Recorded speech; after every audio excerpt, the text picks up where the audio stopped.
ಓಂ ಶ್ರೀ ಗುರು ಸಾಯಿಬಾಬಾಯ ನಮಃ. ಓಂ ಶ್ರೀ ರೇಣುಕಾ ದೇವಿಯೇ ನಮಃ. ಬಂಧುಗಳೇ, ಎಲ್ರಿಗೂ ನಮಸ್ಕಾರ. ಪ್ರತಿಯೊಬ್ಬರ ಜೀವನದಲ್ಲೂ ಅಪರೂಪದ ವಿಶೇಷ ಸನ್ನಿವೇಶಗಳನ್ನು ಆವಾಗ ನೋಡ್ತೇವೆ, ಅನುಭವಿಸ್ತೇವೆ, ಖುಷಿ ಪಡ್ತೇವೆ, ಸಂಭ್ರಮಿಸ್ತೇವೆ. ಅದೇ ರೀತಿ ತಂದೆ ತಾಯಿಗಳ ಮದುವೆ ವಾರ್ಷಿಕೋತ್ಸವ ಅಂದರೆ ಅದು ಇನ್ನೊಂದು ಸಂಭ್ರಮ. ಈಗ ತಂದೆ ತಾಯಿಗಳ 50ನೇ ಮದುವೆ ವಾರ್ಷಿಕೋತ್ಸವ ಅಂದರೆ ಅದು ಮಕ್ಕಳಿಗೆ, ಎಲ್ಲ ಮಕ್ಕಳಿಗೂ ಸಿಗುವಂಥ ಭಾಗ್ಯ ಅಲ್ಲ. ಅಂಥ ಅಪರೂಪದ ಒಂದು ಭಾಗ್ಯ ನಮ್ಮ ಪಾಲಿಗೆ ಬಂದಿದೆ. ಈ ನಾವು ಖುಷಿ ಪಡ್ತಾ ಇದ್ದೇವೆ. ಆ ಒಂದು ಸೌಭಾಗ್ಯವನ್ನು ದಯಪಾಲಿಸಿದ ದೇವರಿಗೆ ಕೋಟಿ ಕೋಟಿ ನಮನಗಳು. ಹುಲ್ಲಾಗು ಬೆಟ್ಟದಡಿ ಮನೆಗೆ ಮಲ್ಲಿಗೆಯಾಗು, ಕಲ್ಲಾಗು ಕಷ್ಟಗಳ ಮಳೆ ವಿಧಿಯೇ ಸುರಿಯೇ, ಬೆಲ್ಲ ಸಕ್ಕರೆಯಾಗು ದೀನ ದುರ್ಬಲರಿಗೆ, ಎಲ್ಲರೊಳ ಒಂದಾಗು ಮಂಕುತಿಮ್ಮ. ಮಂಕುತಿಮ್ಮನ ಈ ಅರ್ಥಪೂರ್ಣ ಕಗ್ಗದೊಂದಿಗೆ ನನ್ನ ತಂದೆ ತಾಯಿಯ ದಾಂಪತ್ಯ ಜೀವನದ ಸಾಗಿ ಬಂದ ಹಾದಿ ಒಮ್ಮೆ ಅವಲೋಕನ ಮಾಡಿಕೊಳ್ತೇನೆ. ಹೆತ್ತವರ ಜೀವನದ ಪಯಣದ ಹೆಜ್ಜೆ ಗುರುತುಗಳನ್ನು ಮೆಲುಕು ಹಾಕಿ ಅದರೊಳಗಿನ ಸಾರವನ್ನು ನಿಮ್ಮೆಲ್ಲರ ಜೊತೆ ಹಂಚಿಕೊಳ್ಳುವ ವಿಶೇಷ ಭಾಗ್ಯ ನನಗೆ ಸಿಕ್ಕಿರೋದು ಪುಣ್ಯ. ಕಷ್ಟಗಳ ಬೆಟ್ಟವನ್ನೇ ಹೊತ್ತು ಜೀವನದಲ್ಲಿ ಭಾರವಾದ ಹೆಜ್ಜೆಗಳನ್ನು ಹಾಕುತ್ತಾ ಬಂದಿದ್ದಾರೆ ನಮ್ಮ ಅವ್ವ ಅಪ್ಪಾಜಿ. ಎಷ್ಟೇ ಕಷ್ಟ ಬಂದರೂ, ಸ್ವತಃ ಎಷ್ಟೇ ನೋವು ಅನುಭವಿಸಿದರೂ ಮಕ್ಕಳ ಜೀವ ಉಳಿಸಿ ಜೀವನ ರೂಪಿಸಿದ ಮಹಾಶಿಲ್ಪಿ ನಮ್ಮ ಅಪ್ಪಾಜಿ ಅಮ್ಮ. ಮಕ್ಕಳಿಗೆ ಹೇಗೆ ಪ್ರೀತಿಸಬೇಕು, ಅವರಿಗೆ ಯಾವ ರೀತಿ ಕಾಳಜಿ ಮಾಡಬೇಕು, ಅವರನ್ನು ಜೀವನದಲ್ಲಿ ಹೇಗೆ ವಿನಯವಂತರನ್ನಾಗಿ, ಸಚ್ಚಾರಿತ್ರವಂತರಾಗಿ, ಪ್ರಾಮಾಣಿಕರನ್ನಾಗಿ ಹಾಗೂ ಕಾಯಕ ನಿಷ್ಠೆಯ ವ್ಯಕ್ತಿಗಳನ್ನಾಗಿ ರೂಪಿಸಬೇಕು ಎಂಬುದನ್ನು ಸ್ವತಃ ಅವರು ತಮ್ಮ ಜೀವನದ ಪಾಠದಿಂದನೇ ಕಲಿಸಿದ ಗುರುಗಳು ನಮ್ಮ ಅವ್ವ ಅಪ್ಪಾಜಿ. ಯಾರ ಜೀವನದಲ್ಲೂ ಸುಖವೂ ಶಾಶ್ವತ ಅಲ್ಲ, ದುಃಖವೂ ಶಾಶ್ವತ ಅಲ್ಲ. ಎಲ್ಲದಕ್ಕೂ ತಾಳ್ಮೆ, ಸಮಾಧಾನ ಮುಖ್ಯ. ಜೀವನದಲ್ಲಿ ಸುಖವೇ ಬರಲಿ, ಕಷ್ಟ ಇರಲಿ, ಎರಡನ್ನೂ ಸಮಾನವಾಗಿ ಸ್ವೀಕರಿಸಬೇಕು. ಎಷ್ಟೇ ಕಷ್ಟ ಬಂದರೂ ಜೀವನದಲ್ಲಿ ಹೆಜ್ಜೆಗಳನ್ನು ಯಾವತ್ತೂ ಹಿಂದಿಡಬಾರ್ದು. ಆಗ ಮಾತ್ರ ಬದುಕಿನ ಬಂಡಿ ಗುರಿ ಸೇರಲು ಸಾಧ್ಯ ಅನ್ನೋದನ್ನು ನಮ್ಮ ಅವ್ವ ಅಪ್ಪಾಜಿ ಪ್ರತ್ಯಕ್ಷವಾಗಿ ಮತ್ತು ಪರೋಕ್ಷವಾಗಿ ನಮಗೆ ಕಲಿಸಿದ ಪಾಠ. ಅಪ್ಪ ಅಮ್ಮ 50ನೇ ವರ್ಷದ ಮದುವೆ ಶುಭಾಶಯಗಳು.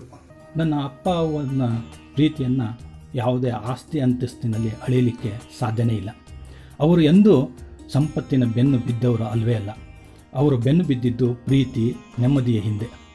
ಅವರ ಪ್ರೀತಿ, ಜೀವನ ನಡೆಸಿದ ರೀತಿ, ಬೆಲೆ ಕಟ್ಟಲಾಗದ ಅನುಭವ. ಹೀಗಾಗಿ ನಾನು ನನ್ನ ಅವ್ವ ಅಪ್ಪಾಜಿಯವ್ರನ್ನ ಸಾಧಕರು ಅನ್ನೋದಿಲ್ಲ, ಬದಲಾಗಿ ಜೀವನ ಯುದ್ಧ ಗೆದ್ದ ಸಾಹಸಿಗಳು ಅಂತ ಹೇಳಲಿಕ್ಕೆ ಇಷ್ಟಪಡ್ತೇನೆ. ಇವರಿಗೆ ನಾವು ಮಕ್ಕಳಷ್ಟೇ ಅಪ್ಪಾಜಿ ಅವ್ವ ಎನ್ನೋದಿಲ್ಲ. ಇಡೀ ಪರಿವಾರದಲ್ಲಿ ಎಲ್ಲರೂ ಇವರನ್ನು ಕರೆಯೋದೇ ಅವ್ವ ಅಪ್ಪಾಜಿ ಅಂತ. ನನ್ನ ಅವ್ವ ಅಪ್ಪಾಜಿ ಬಾಲ್ಯದ ಬಗ್ಗೆ ಒಂದಿಷ್ಟು ವಿಚಾರ ನಿಮ್ಮ ಜೊತೆಗೆ ಹಂಚ್ಕೊಳ್ತೇನೆ. ಅಪ್ಪನ ಹೆಸರು ಹನುಮಂತಪ್ಪ. ಹಾವೇರಿ ಜಿಲ್ಲೆ ಹಾನಗಲ್ ತಾಲೂಕು ಅಕ್ಕೆ ಆಲೂರಿನವರು. ಬಸವಣ್ಣಪ್ಪ ಯಂಕವ್ವ ದಂಪತಿಯ ಪುತ್ರರು ಇವರು. 1948ರಲ್ಲಿ ಜನಿಸ್ತಾರೆ. ಇವರ ಬಾಲ್ಯದ ಜೀವನವು ಅಷ್ಟೊಂದು ಸುಖಮಯ ಆಗಿರಲಿಲ್ಲ. ಚಿಕ್ಕವರಿರುವಾಗಲೇ ತಂದೆ ತಾಯಿಯನ್ನು ಕಳ್ಕೊಳ್ತಾರೆ.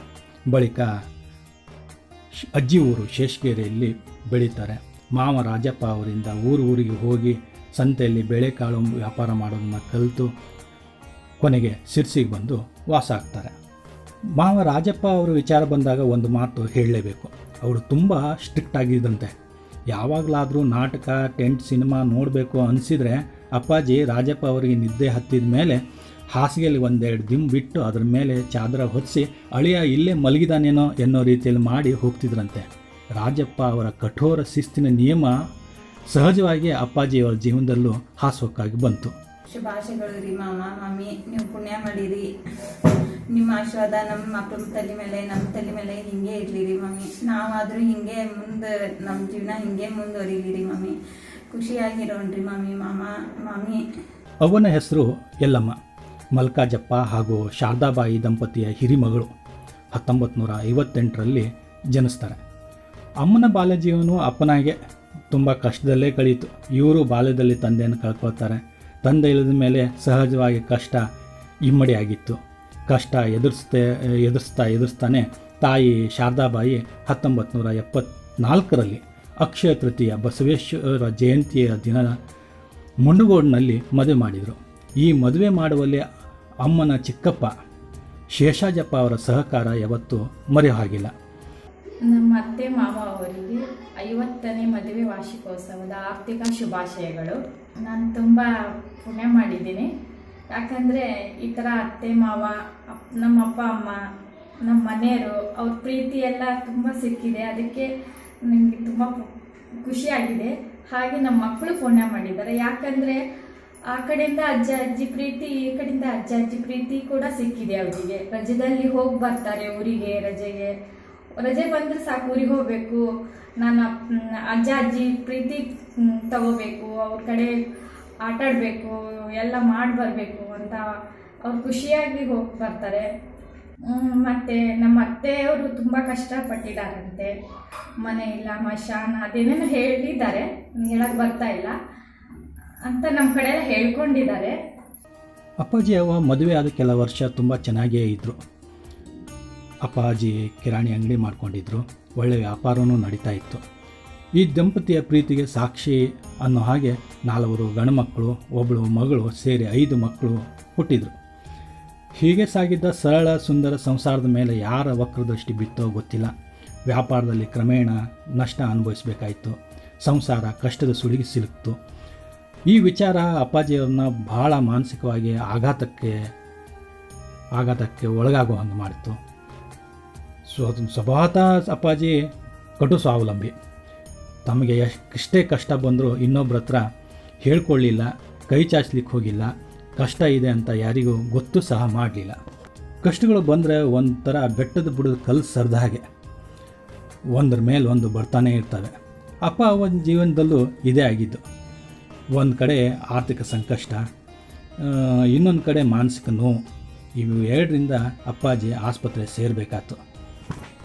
ಮಾನಸಿಕ ಕಾಯಿಲೆ ಆಗಿದ್ದರಿಂದ ವೈದ್ಯರಿಗೆ ದೈಹಿಕವಾಗಿ ಇವ್ರಿಗೆ ಏನು ಕಾಯಿಲೆ ಅನ್ನೋದೇ ಪತ್ತೆ ಮಾಡಲಿಕ್ಕಾಗಿಲ್ಲ. ದೇಹ ನಿತ್ರಾಣಗೊಂಡಿತ್ತು. ಅಪ್ಪಾಜಿ ತಿಂಗಳಾನುಗಟ್ಟಲೆ ಆಸ್ಪತ್ರೆಯಲ್ಲಿ ಇರಬೇಕಾಯ್ತು. ಇದೇ ಟೈಮಿಗೆ ಸರಿಯಾಗಿ ಮನೆ ಕೆಡಗೋ ಸಂದರ್ಭವೂ ಎದುರಾಯಿತು. ನಮ್ಮ ಮನೆ ಹಿಂದೂ ಸ್ಮಶಾನದ ಜಾಗದಲ್ಲಿ ಇತ್ತು. ಅದಕ್ಕಾಗಿ ನಗರಸಭೆಯವರು ಮನೆಯನ್ನು ತೆಗೆದು ಒಡೆದು ಹಾಕಿದರು. ಗೋಡೆಗಳೆಲ್ಲ ಬಿದ್ದ ಮೇಲೆ ಸ್ಮಶಾನವೇ ನಮಗೆ ಮನೆ ಆಯಿತು, ಆಕಾಶವೇ ಹೊದಿಕೆ ಆಯಿತು. ಮನೆ ಕೆಡವಿದ ಮೇಲೆ ಅಳಿದುಳಿದ ಸಾಮಗ್ರಿ ಒಂದಿಷ್ಟು ಒಯ್ಲಿಕ್ಕೂ ಕೂಡ ನಮ್ಮ ಹತ್ರ ಹಣ ಇರಲಿಲ್ಲ, ಅಲ್ಲೇ ಬಿಟ್ವಿ. ಅದನ್ನೆಲ್ಲ ಜನರೇ ಒಯ್ದರು. ಒಟ್ಟಾರೆ ನಮ್ಮ ಕುಟುಂಬ ಅಕ್ಷರ ಸಹ ಬೀದಿಗೆ ಬಂದ ಸಂದರ್ಭ ಅದು. ಅಪ್ಪ ಅಮ್ಮರ 50ನೇ ವರ್ಷದ ವಾರ್ಷಿಕೋತ್ಸವ ಶುಭಾಶಯಗಳು. ಭಾನುವಾರ ಪ್ರೋಗ್ರಾಮ್ ಇಟ್ಕೊಂಡಿದ್ದೀವಿ, ಶುಕ್ರವಾರ ತಾವೆಲ್ಲರೂ ಬರಬೇಕಾಗಿ ನಮಸ್ಕಾರ. ನಾವೆಲ್ಲ ಮಕ್ಕಳು ತುಂಬ ಚಿಕ್ಕವರು. ನನ್ನ ಅಣ್ಣ ಆಗ 7-8 ವರ್ಷದವನು, ಅವನೇ ದೊಡ್ಡವನು. ಉಳಿದವರು ನಾವೆಲ್ಲ ಭಾಳ ಚಿಕ್ಕವರು. ಅಮ್ಮ ಮಕ್ಕಳನ್ನೆಲ್ಲ ಎದೆಗೌಚಿಕೊಂಡು ದಿಕ್ಕು ತೋಚಿದೆ ಅಳ್ತಾ ಇದ್ದರೆ ನಾವು ಮಕ್ಕಳು ದೂರದಲ್ಲೇ ಸುಡ್ತೋ ಇರೋ ಶವ ಬಂದಿರೋ ಜನನ ನಿಂತು ನೋಡಿದ್ದು ಇನ್ನೂ ನೆನಪಿಗೆ ಬರ್ತದೆ. ಇದೇ ಸಂದರ್ಭದಲ್ಲಿ ಶಿರ್ಸಿ ಮಾರಿಕಾಂಬಾ ಜಾತ್ರೆ ಸಹ ಇತ್ತು. ಜಾತ್ರಾ ಸ್ಥಳದಲ್ಲಿದ್ದ ಅಂಗಡಿಯನ್ನು ನಾವು ತೆರವುಗೊಳಿಸ್ಲಿಕ್ಕಾಗಿಲ್ಲ. ಅಪ್ಪಾಜಿಯವರು ಆಸ್ಪತ್ರೆ, ಮನೆಯಲ್ಲಿ ಕಷ್ಟ, ಮನೆಯೂ ಇಲ್ಲ. ಇಂಥ ಸಂದರ್ಭದಲ್ಲಿ ನಗರಸಭೆಯವರ ತೆರವುಗೊಳಿಸಿ ಅದರಲ್ಲಿ ಅಂಗಡಿಯಲ್ಲಿ ಇದ್ದಿದ್ದೊಂದಿಷ್ಟು ಸರಕು ಸಾಮಗ್ರಿಗಳನ್ನು ಅವರೇ ಒಯ್ದರು. ಒಂದು ಕಡೆ ಅಪ್ಪನ ಅನಾರೋಗ್ಯದಿಂದ ಆ ಆಸ್ಪತ್ರೆ ಸೇರಿದರೆ ಇನ್ನೊಂದು ಕಡೆ ಮನೆ ಕಳ್ಕೊಳ್ತೇವೆ, ಮತ್ತೊಂದು ಕಡೆ ಇದ್ದ ಅಂಗಡಿನೂ ಕಳ್ಕೊಳ್ತೇವೆ. ಜೀವನ ಬಂಡಿ ನಡೆಸೋದು ಹೇಗೆ, ಬಂಡಿ ನೊಗ ಹೊರೋರು ಯಾರು ಅನ್ನೋ ಪ್ರಶ್ನೆಗೆ ಉತ್ತರವೇ ಇರಲಿಲ್ಲ. ಇದು ನಮ್ಮ ಈ ಘಟನೆ ಇದೆಯಲ್ಲ, ನಮ್ಮ ಅಪ್ಪ ಅಮ್ಮನ ಜೀವನದಲ್ಲಿ ಮರೆಯಲಾಗದ ಕಠೋರ ಕಹಿ ನೆನಪು ಇವು. ನನ್ನ ಮದುವೆ ಮುಂಡಗೋಳದಾಗ ಆಯಿತು. ನನಗೆ ದೊಡ್ಡವರು ಎಲ್ಲರೂ ಸೇರಿ ಅಜ್ಜ, ಅಮ್ಮ, ಕಾಕಾಗಳು, ಅತ್ತೆಯರು ಎಲ್ಲರೂ ಸೇರಿ ಮದುವೆ ಮಾಡಿದರು. ನಾನು ಶಿರ್ಸಿಯಲ್ಲಿ ಬಂದು ಹೋದೇನೆ.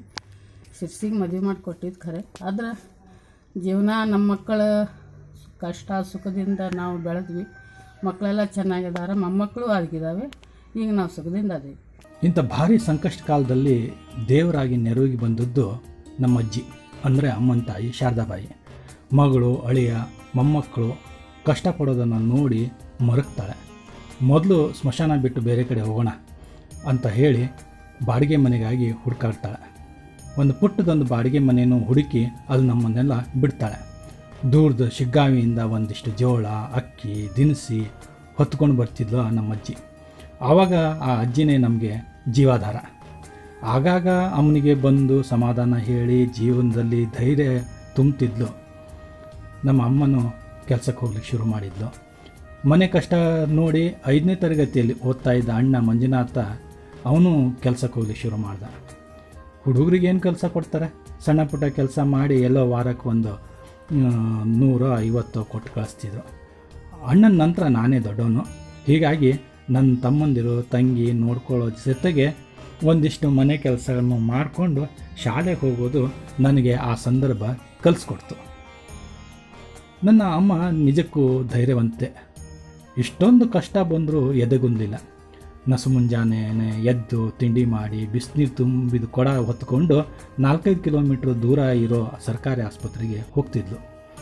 ಅಪ್ಪನಿಗೆ ಅಲ್ಲಿ ಸ್ನಾನ ಮಾಡಿಸಿ ತಿಂಡಿ ಕೊಟ್ಟು ಔಷಧಿ ಕೊಟ್ಟು ಮತ್ತೆ ಓಡೋಡಿ ಮನೆಗೆ ಬರ್ತಿದ್ಲು. ಮಕ್ಕಳಿಗೆ ತಿಂಡಿ ಕೊಟ್ಟು 8-9 ಗಂಟೆ ಅನ್ನೋಷ್ಟರಲ್ಲೇ ಮತ್ತೆ ಕೆಲಸಕ್ಕೆ ಹೋಗಲಿಕ್ಕೆ ಅಣಿ ಆಗ್ತಿದ್ಲು. ಅಮ್ಮ ಯಾವಾಗ ಊಟ ಮಾಡ್ತಿದ್ಲು ತಿಂಡಿ ತಿಂತಿದ್ಲೋ ಆ ದೇವರಿಗೆ ಗೊತ್ತು. ಆ ಸಂದರ್ಭದಲ್ಲಿ ಆಸ್ಪತ್ರೆಯಲ್ಲಿ ಅಪ್ಪಾಜಿ ಭಾಳ ಕೋಪ ಮಾಡ್ಕೊಳ್ತಿದ್ರು. ಇಡೀ ದಿನ ನನಗೆ ಯಾರು ನೋಡ್ಲಿಕ್ಕೆ ಬರೋದಿಲ್ಲಲ್ಲ, ಯಾರು ಮಾತಾಡ್ಸ್ಲಿಕ್ಕೆ ಬರೋದಿಲ್ಲಲ್ಲ ಅಂತ ರೇಗಾಡ್ತಿದ್ರು. ಕೋಪದಿಂದ ಎಷ್ಟೋ ಸಾರಿ ಬೈದರು, ಒಮ್ಮೊಮ್ಮೆ ಹೊಡೆದ್ರು. ಅಮ್ಮ ಅಳ್ತಾನೆ ತನ್ನ ಕೆಲಸ ತಾನು ಮುಂದುವರಿಸ್ತಿದ್ಲು. ಇಷ್ಟೆಲ್ಲ ಕಷ್ಟ ಕಾರ್ಪಣ್ಯ ಅನುಭವಿಸ್ತಿದ್ದ ಅಮ್ಮನಿಗೆ ಮಕ್ಕಳನ್ನ ಒಮ್ಮೆ ಸಾಯಿಸಿ ತಾನು ಸಾಯಬೇಕು ಅಂತ ಎಷ್ಟೋ ಬಾರಿ ಅನಿಸಿದ್ದಿದೆ. ಆದರೂ ಮನಸ್ಸು ಗಟ್ಟಿ ಮಾಡಿ ಬದುಕೋ ಛಲ ಬಿಡದೆ ಬದುಕಿನ ಬಂಡಿಯನ್ನು ಸ್ವತಃ ಎಳೆದುಕೊಂಡು ಬಂದಳು. ದಿನ ಕಳೆದಂಗೆ ಕತ್ಲು ಆವರಿಸಿದ ನಮ್ಮ ಅಪ್ಪ ಅಮ್ಮನ ಜೀವನದಲ್ಲಿ ಒಂದಿಷ್ಟು ಬೆಳಕಿನ ಕಿರಣಗಳು ಕಾಣಿಸ್ಕೊಳ್ತಾ ಬಂದು. ಸರಿ ಅಜ್ಜ ಅಜ್ಜಿ ಅಂದರೆ ನನಗೆ ತುಂಬ ಇಷ್ಟ. ನಾ ಕೇಳಿದ್ದೆಲ್ಲ ಕೊಡಿಸ್ತಾರೆ, ನಾ ಹೇಳಿದ್ದೆಲ್ಲ ಮಾಡ್ತಾರೆ. ಮತ್ತು ದೇವ್ರ ಮುಂದೆ ಒಳ್ಳೇದಾಗಲಿ ಅಂತ ಬೇಡ್ಕೊತಾರೆ. ಮಕ್ಕಳಿಗೆ ಮಕ್ಕಳಿಗೆ ಮತ್ತೆ ಒಳ್ಳೇದಾಗಲಿ ಅಂತ ಬೇಡ್ತಾರೆ. Thank you. ಹ್ಯಾಪಿ ಆನಿವರ್ಸರಿ ಅಜ್ಜಿ. ಅಜ್ಜ ನಮಗೆ ಏನು ಬೇಕಾದ್ರೆ ಕೊಡಿಸ್ತಾರೆ, ಹೇಳಿದ್ದೆಲ್ಲದೂ ಕೊಡಿಸ್ತಾರೆ. ಅಜ್ಜಿನೂ ಅಷ್ಟೇ ಮುದ್ದು ಎಲ್ಲ ಮಾಡ್ತಾರೆ. ಅಜ್ಜಿ ತುಂಬ ಮುದ್ದು ಮಾಡ್ತಾರೆ. ಆಸ್ಪತ್ರೆಯಿಂದ ಡಿಸ್ಚಾರ್ಜ್ ಆದಮೇಲೆ ಅಪ್ಪಾಜಿ ಬಾಡಿಗೆ ಮನೆಗೆ ಕರ್ಕೊಂಡು ಬಂದ್ವಿ. ಆಗ ಇದ್ಯಾರ ಮನೆ, ಇಲ್ಲಿಗೆ ಕರ್ಕೊಂಡು ಬಂದ್ರಿ, ಅಂಗಡಿ ಇತ್ತಲ್ಲ ಏನಾಯಿತು, ಅಂಗಡಿ ಸಾಮಗ್ರಿ ಎಲ್ಲ ಎಲ್ಲಿಟ್ರಿ ಅಂತ ಪ್ರಶ್ನೆ ಮಾಡಲಿಕ್ಕೆ ಶುರು ಮಾಡಿದರು. ಆ ಪ್ರಶ್ನೆಗಳಿಗೆಲ್ಲ ಅಮ್ಮನ ಹತ್ರ ಮೌನವೇ ಉತ್ತರ ಆಗಿತ್ತು. ಇಷ್ಟೆಲ್ಲ ಸುಧಾರಿಸ್ಕೊಂಡು ಆಸ್ಪತ್ರೆಯಿಂದ ಈಗಷ್ಟೇ ಮನೆಗೆ ಬಂದಿದ್ದಾರೆ. ಏಕಾಏಕಿ ನಡೆದ ವಿಷಯ ಹೇಳಿದರೆ ಮತ್ತೆ ಅಲ್ಲಿ ಮಾನಸಿಕವಾಗಿ ಆಘಾತಕ್ಕೊಳಗಾಗ್ತಾರೋ ಅಂತ ಅಮ್ಮ ಏನನ್ನೂ ಹೇಳಲಿಲ್ಲ. ಆದರೆ ದಿನಗಳದಂತೆ ನಿಧಾನವಾಗಿ ಮನೆ ಅಂಗಡಿ ಎಲ್ಲ ಕಳ್ಕೊಂಡಿದ್ದು ವಿಚಾರ ಗೊತ್ತಾಗಿ ಅಪ್ಪಾಜಿ, ಓಹೋ ನಾ ಆಸ್ಪತ್ರೆಯಲ್ಲಿದ್ದಾಗ ನನ್ನ ಕುಟುಂಬ ಅಕ್ಷರಶಃ ಬೀದಿಗೆ ಬಂದಿದೆ, ಪಡಬಾರ್ದ ಕಷ್ಟಪಟ್ಟಿದೆ, ನಾನು ಇನ್ನು ತಡ ಮಾಡಬಾರ್ದು ಅಂತ ತಾವು ವ್ಯಾಪಾರಕ್ಕೆ ಹೋಗಲಿಕ್ಕೆ ಮುಂದಾದರು.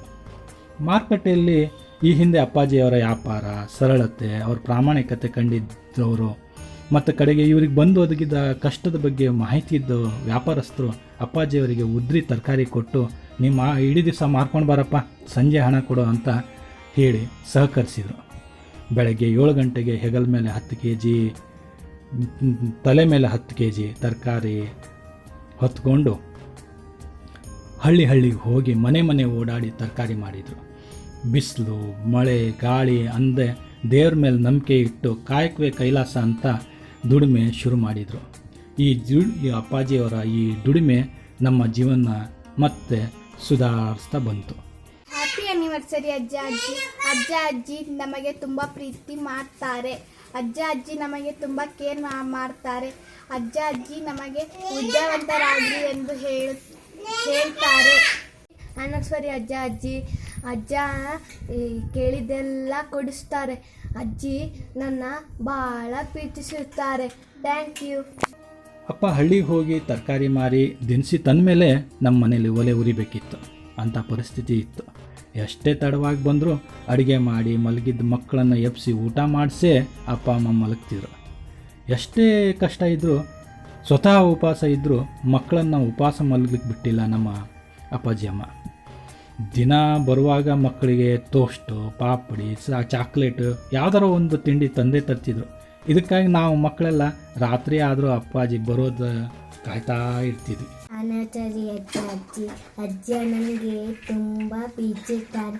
ಅಜ್ಜಿ ಏನಾರ ಹೇಳಿದೆ ತತ್ತ ಅಜ್ಜಿ ಇದ್ದಾರಲ್ಲ ನನಗೆ ಪ್ರೀತಿಸುತ್ತಾರೆ. ಊರಿಗೆ ನೋಡೋಕೆ ಕುಂತೀನಿ ನಾನು. ನಮ್ಮ ಎಲ್ಲ ಕಂಟೆ ಅಂತ ಕರಿತೀವಿ. ಅವರು ಮಾಮ ಅಂತ ಕರಿತೀವಿ ನಾವು. ಈ ಕಡಿಮೆ ಅಂದರೂ ನಮಗೆ ಈಗ 35 ವರ್ಷದಿಂದನೂ ಪರಿಚಯ. ಈಗಾದರೂ ಅವರು ಯಾರ ಕಡೆಗೂ ಯಾರ ಸುದ್ದಿಗೂ ಹೋಗೋದಿಲ್ಲ, ಯಾರ ಸುದ್ದಿಗೂ ಜಾಸ್ತಿ ಮಾತಾಡ್ತಾರೆ ಅಷ್ಟೇ. ಮತ್ತು ಯಾರು ಅವ್ರ ಮಕ್ಕಳು ಅಷ್ಟೇ, ಎಲ್ಲರೂ ಹಂಗೆ ಇದ್ದಾರೆ ಅವ್ರ ಮನೇಲಿ. ಒಬ್ಬರು ತಂಟೆ ಹೋಗೋದಿಲ್ಲ, ಒಬ್ಬರು ಜಗಳಕ್ಕೆ ಹೋಗೋದಿಲ್ಲ, ಏನಿಲ್ಲ. ಭಾರಿ ಒಳ್ಳೆ ಜನ. ಅಪ್ಪಾಜಿ ಅಮ್ಮ ಎಷ್ಟು ಸ್ವಾಭಿಮಾನಿ ಅಂದರೆ, ನಾವು ಎಷ್ಟೇ ತಡವಾಗಿ ದಿನಸಿ ತಂದು ಅಡುಗೆ ಮಾಡಿದರೂ ಅಕ್ಕಪಕ್ಕದವರಿಗೆ ಗೊತ್ತು ಮಾಡ್ತಿರ್ಲಿಲ್ಲ. ಪಾತ್ರೆ ತಟ್ಟೆ ಸದ್ದಿಲ್ಲದೆ ಅಡುಗೆ ಮಾಡ್ತಿದ್ರು. ಮೊದಲು ಅಕ್ಕಿ ಆರಿಸಿದ್ರೆ ಅಕ್ಕಪಕ್ಕದವ್ರು ತಿಳಿತದ ಅಂಥೇಳಿ ಪೇಪರ್ ಬಟ್ಟೆ ಮೇಲೆ ಅಕ್ಕಿ ಆರಿಸ್ತಿದ್ರು. ಹಿಂದೂ ಸ್ಮಶಾನದಲ್ಲಿದ್ದ ನಮ್ಮ ಮನೆ ತೆರವುಗೊಳಿಸಿದ ಮೇಲೆ ನಗರಸಭೆಯವರು ಭಾಳಷ್ಟು ಅಲ್ದಾಡಿಸಿ ಕೊನೆ ಊರು ಹೊರಗೆ ಒಂದಿಷ್ಟು ಜಾಗ ಕೊಟ್ಟಿದ್ರು. ಅಲ್ಲಿ ಹೋಗಿ ನಾವು ಹಂಚಾಕಿ ಸುತ್ತ ಗೋಣಿ ಚೀಲ ನೆರಕಿ ಕಟ್ಟಿ ಹೊಸ ಮನೆ ಪ್ರವೇಶ ಮಾಡಿದ್ವಿ. ಜೀವನ ನಿಧಾನವಾಗಿ ಸುಧಾರಿಸ್ತಾ ಹೋಯಿತು. ಅಣ್ಣನು ಕಿರಾಣಿ ಅಂಗಡಿ ಮಾಡ್ದ. ಪರಿಸ್ಥಿತಿ ಸುಧಾರಿಸ್ತಿದ್ದಂಗೆ ಹಂತವಾಗಿ ನೆರಕಿ ಗೋಣಿ ಚೀಲದ ಗೋಡೆ ತೆಗೆದ್ವಿ, ಮಣ್ಣಿನ ಗೋಡೆ ಕಟ್ಟಿದ್ವಿ. ಮಕ್ಕಳೆಲ್ಲ ನಾವು ಅಪ್ಪಾಜಿ ಎಲ್ಲರೂ ಟೈಮ್ ಸಿಕ್ಕಾಗೆಲ್ಲ ಮಣ್ಣು ಅಗೆದು ಅರ್ಲು ಮಾಡಿ ಇಟ್ಟಿಗೆ ಹಾಕಿ ಇಟ್ಟಿಗೆಯನ್ನು ನಾವೇ ಕಟ್ಟಿ ಗೋಡೆ ಸ್ವಂತ ಮನೆ ನಮ್ಮ ಮನೆನ ನಾವೇ ಕಟ್ಕೊಂಡಿದ್ದು ಅದು ಬಹಳ ಅದ್ಭುತ ಮತ್ತು ಅದು ಮರೆಯಲಾಗದ ಸಂಗತಿ. ಅದು ಆ ಮನೆಯಲ್ಲಿ ಅಪ್ಪ ಅಮ್ಮ ಸೇರಿದಂಥ ಎಲ್ಲ ಮಕ್ಕಳ ಬೆವರಿತ್ತು ನೋಡಿ ಅದರಲ್ಲಿ. ಕ್ರಮೇಣ ಹೊಸ ಮನೆ ಕಟ್ಟೋ ಕಾರ್ಯನೂ ಶುರು ಮಾಡಿದ್ವಿ. ತಕ್ಕ ಮಟ್ಟಿನ ಸುಂದರ ಮನೆ ಕಟ್ಟಿ ಅದಕ್ಕೆ ಅನ್ನಪೂರ್ಣ ನಿಲಯ ಅಂತ ಹೆಸರಿಟ್ವಿ. ಆ ಮನೆಗೆ ಈಗ ಒಂಥರ ಮನೆ ಆಗಿಲ್ಲ, ಅದು ಮಹಾಮನೆ ಆಗಿದೆ. ಪ್ರೀತಿ ತುಂಬಿದ ಅರಮನೆ ಥರ ಆಗಿಬಿಟ್ಟಿದೆ. ಗೃಹ ಪ್ರವೇಶದ ಕಾರ್ಯ ಮಾಡೋ ಸಂದರ್ಭದಲ್ಲಿ ಅಪ್ಪ ಅಮ್ಮನಿಗೆ ಮದುವೆ ಆಗಿ 25 ವರ್ಷ ಆಗಿತ್ತು. ಅದನ್ನು ನೆನಪು ಮಾಡಿಕೊಂಡು ಇದೇ ಟೈಮಿಗೆ ನಾವು ಅಪ್ಪ ಅಮ್ಮನ ವಿವಾಹದ ಬೆಳ್ಳಿ ಮಹೋತ್ಸವವನ್ನು ಆಚರಿಸಿ ಖುಷಿಪಟ್ಟಿದ್ವಿ. ಸುಂದರ ಮನೆಯ ಕನಸು ಸಾಕಾರ ಆಗ್ತಿದ್ದಂತೆ ಮನೆಯಲ್ಲಿ ಏನಾಯಿತು, ಮದುವೆ ಸಂಭ್ರಮ ಶುರು ಆಯಿತು. ಮೊದಲು ಹಿರಿಯ ಮಗ ಮಂಜುನಾಥನಿಗೆ ಹುಬ್ಬಳ್ಳಿಯ ಜಯಮ್ಮ ಮತ್ತು ಪರಮೇಶಪ್ಪ ದಂಪತಿಯ ಪುತ್ರಿ ರೂಪಾಳೊಂದಿಗೆ ಮದುವೆ ಮಾಡಿದ್ವಿ. ನಮ್ಮ ಕುಟುಂಬದಲ್ಲಿ ಇದು ಮೊದಲೇ ಮದುವೆ ಆಗಿದ್ದಕ್ಕೆ ಅಪ್ಪ ಅಮ್ಮನ ಜೀವನದಲ್ಲೂ ಇದು ಅತೀವ ಸಂತಸದ ಕ್ಷಣ. ಇದು ಮದುವೆಯಲ್ಲಿ ಅಪಾರ ಬಂಧು ಬಾಂಧವರು ಬಂದಿದ್ದರು. ಎಲ್ಲರೂ ಖುಷಿಪಟ್ಟರು. ದೊಡ್ಡ ಮೊಮ್ಮಗನ ಮದುವೆಯಲ್ಲಿ ಅಜ್ಜಿ ಶಾರದಾಬಾಯಿ ಇಲ್ಲ ಅನ್ನೋ ನೋವು ಆಗ ಎಲ್ಲರ ಕಣ್ಣನ್ನು ಒದ್ದೆ ಮಾಡಿತ್ತು. ಕಷ್ಟದಿಂದ ನಾವು ಇಲ್ಲ 55 ವರ್ಷ ಆಯ್ತು ಬೆಳೆದಿದ್ದೀವಿ. ಎಲ್ಲರೂ ಅವ್ರ ಸುಖ ನಮ್ಮ ದುಃಖ ಎಲ್ಲ ಬಡತನ ರೀತಿಯಲ್ಲೇ ನಾವು ಬೆಳೆದಿದ್ದೀವಿ.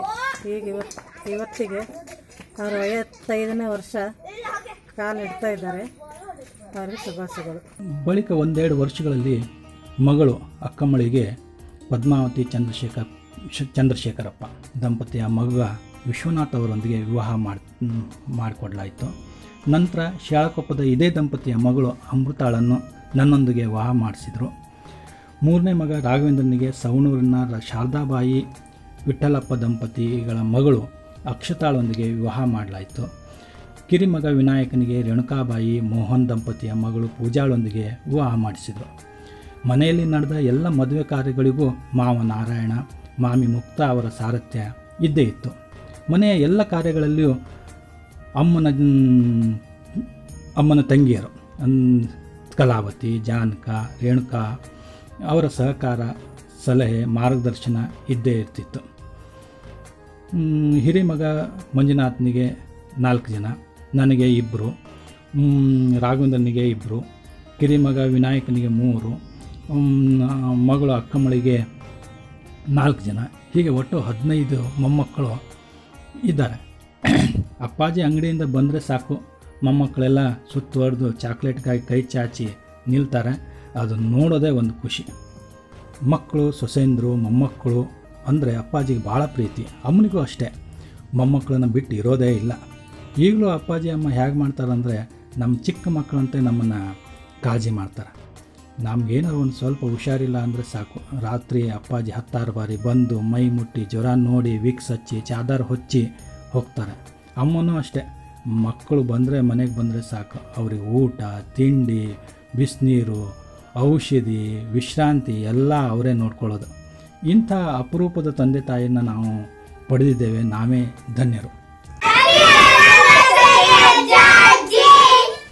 ಅಪ್ಪಾಜಿ ಅಮ್ಮ ಜೀವನದಲ್ಲಿ ಬಹಳಷ್ಟು ಕಷ್ಟದ ದಿನಗಳನ್ನೇ ಜಾಸ್ತಿ ನೋಡಿದ್ದಾರೆ.